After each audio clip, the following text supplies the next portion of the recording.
네, 3월 11일 새벽 기도회를 시작하겠습니다. 우리 다 함께 찬송가 154장 생명의 주여 면류관 3절까지 부르시겠습니다.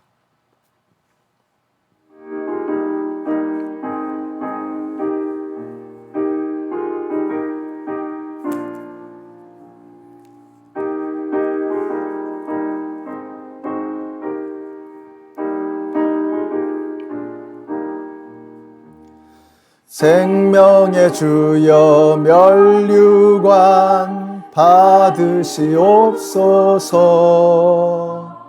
날 위해 쓰신 가시관 나 기억합니다. 저 겟세마네 기도를 늘 기억하게 하시고 그 십자가의 은혜로 날 인도하소서. 누셨던 무덤 내게도 보이시옵소서. 잠드신 동안 천사가 굳게 지키었네.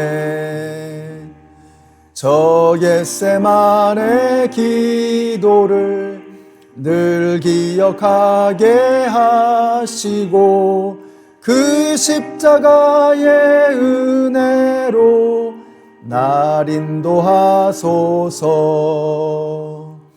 마리아처럼 새벽에 주께로 갑니다.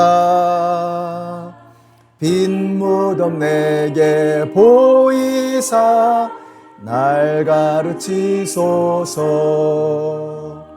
저 겟세마네 기도를 늘 기억하게 하시고 그 십자가의 은혜로 날 인도하소서. 아멘. 오늘 우리에게 주시는 하나님의 말씀은 빌립보서 2장 5절에서 8절까지의 말씀입니다. 여러분 안에 이 마음을 품으십시오. 그것은 곧 그리스도 예수의 마음이기도 합니다. 그는 하나님의 모습을 지니셨으나 하나님과 동등함을 당연하게 생각하지 않으시고 오히려 자기를 비워서 종의 모습을 취하시고 사람과 같이 되셨습니다. 그는 사람의 모양으로 나타나셔서 자기를 낮추시고 죽기까지 순종하셨으니 그 십자가에 죽기까지 하셨습니다. 아멘. 네, 오늘 묵상집을 보니까 벌써 제목부터 상당히 도전적이라는 생각이 들었습니다. 알만 빼먹는 신앙이라고 하는 제목으로 글을 쓰셨는데, 이 글을 쓰신 목사님께서 이 닭을 키우면서 얻은 지혜를 나눠주고 계십니다. 알을 얻기 위해서는 상당히 많은 노력을 기울여야 한다는 것입니다. 먹이도 잘 주고 물도 주고 또 보호 담장도 만들고 이런 수고가 없으면 좋은 알을 얻을 수가 없다는 거죠. 자, 그런데 교회에는 알만 쏙쏙 빼먹는 사람들이 많다라고 지적하시는 겁니다. 수고하지 않고 열매만 얻으려는 사람들, 자기가 바라는 것은 열심히 가져가지만 그러나 그 공동체를 위해서 헌신하고 땀 흘리지 않는 사람들, 이게 바로 알만 빼먹는 신앙이라고 하는 것입니다. 여러분이 화수분이라는 것이 있습니다. 중국 고대 전설에 나오는 그릇인데요. 이 그릇에는 하여튼 뭐든지 넣어두기만 하면은 이게 복제가 돼가지고 계속 늘어나는 거예요. 그래서 끝없이 빼내어도 모자라지 않는다라고 하는 것을 두고서 이 화수분이다 이렇게 부르죠. 근데 이 교회를 화수분처럼 생각하는 사람들이 있습니다.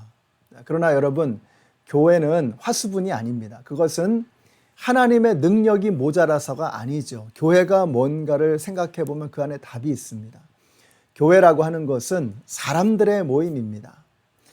교회는 예수를 그리스도로 영접한 사람들의 모임, 하나님께서 당신의 자녀로 불러 세우신 사람들의 모임입니다.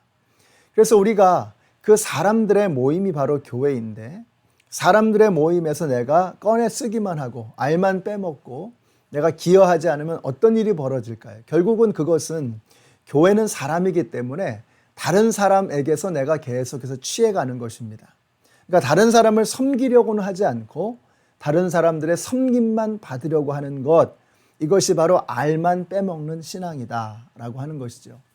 그래가지고는 교회가 믿음의 공동체로 바로 설 수가 없습니다. 교회는 영혼을 구원하고 복음을 전하고 어려운 사람들을 돕고 선교를 하고 이 모든 것이 나눠주는 것입니다. 함께 이 세상과 함께 사랑을 나누고 기쁨을 나누는 것입니다. 근데 내가 기여하려고 하지 않고 빼먹으려만 한다면 그 교회가 어떻게 바로 설 수 있겠습니까? 그 교회가 어떻게 교회로서의 사명을 감당할 수 있겠습니까? 가령 예를 들어서 사람들이 모여서 봉사하는 단체가 있는데 이 단체는 봉사를 해야 되는데 근데 모든 사람들이 다 봉사를 받으려고만 하고 내가 봉사하려고 하지 않으면 그 단체는 존재 가치 자체가 위협을 받게 되는 것입니다. 자, 이런 단체는 불을 보듯 뻔한 거죠. 결국 얼마 안 가서 망하게 되는 것입니다. 여러분, 교회는 화수분이 아닙니다. 그냥 알만 빼먹어 가지고는 교회가 설 수 없는 것입니다. 닭을 돌봐주고 챙겨주고 먹여주어야 알을 계속해서 낳을 수 있는 것처럼 알만 빼먹고 닭을 돌보지 않으면 결국은 더 이상 알을 낳을 수 없는 지경에 이르게 되는 것입니다. 교회를 돌보고 섬기고 또 나의 헌신과 희생과 사랑이 그 안에 들어가야 교회는 알을 생산할 수 있습니다. 그래야 교회를 통해서 선한 일, 선교하고 예배드리고 서로 돌보고 구제하는 그런 선한 일들을 지속할 수 있는 것입니다. 자, 그런 관점에서 오늘 말씀을 보면 이 말씀의 의미가 참 새로워집니다. 오늘 예수님께서 어떻게 하셨는가를 보니까 자기를 비우셨다고 했고요. 종의 형체를 가지셨다고 했고 자기를 낮추셨다고 했고 죽기까지 복종하셨다고 했어요. 예수님은 이 땅에 교회를 세우고 하나님의 나라를 건설하며 생명의 다리를 놓으시기 위해서 자신의 모든 것을 다 쏟아 부어 주셨습니다.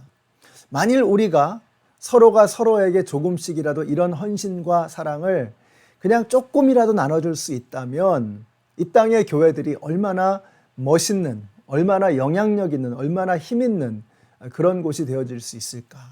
그러한 교회들을 통해서 하나님의 나라는 확장되어져 가는 것입니다. 주님이 이 땅에 오신 것은 교회를 세우고 생명을 살리고 복음을 전하고 하나님의 나라를 이루어가기 위함이었습니다. 알만 빼먹는 신앙 가지고는 이런 일을 할 수가 없습니다. 알만 빼먹기를 멈추고 이제는 신앙으로 우리가 주님의 몸된 교회를 위해서 무엇을 할 수 있을까를 함께 고민해야 될 때입니다. 이번 사순절 기간을 맞이해서 종의 몸으로 오시고 자신의 생명을 나누어 주시기 위해서 이 땅에 오신 그 예수님을 묵상하면서 이제는 나도 알만 빼먹는 신앙이 아니라 나의 중심을 하나님 앞에 드리고 내 살점을 떼어서 주님의 몸된 교회를 섬기겠다고 결심하시고 다짐하시는 우리 모두가 되시기를 우리 예수님의 이름으로 축원합니다. 기도하겠습니다. 하나님 감사합니다. 오늘 말씀을 통해서 저희들의 믿음을 돌아봅니다. 우리가 정말 알만 빼먹는 신앙은 아니었는지 다시 한번 회개하며 우리 스스로를 바라봅니다. 예수님이 자신의 모든 것을 내어주셨던 것처럼 저희들도 그 예수님을 닮아서 나의 살점을 떼어주고 나를 희생해서 주님의 나라를 함께 세워나가는 저희들 모두가 되게 하여 주시옵소서. 예수님의 이름으로 기도드렸습니다. 아멘. 사랑하는 연합장로교회 성도 여러분, 이제 알만 빼먹기를 멈추고 내 살점을 떼어서 다른 사람을 살리는 일에 예수님을 따라서 동참하시는 이번 사순절 기간이 되시기를 축복합니다.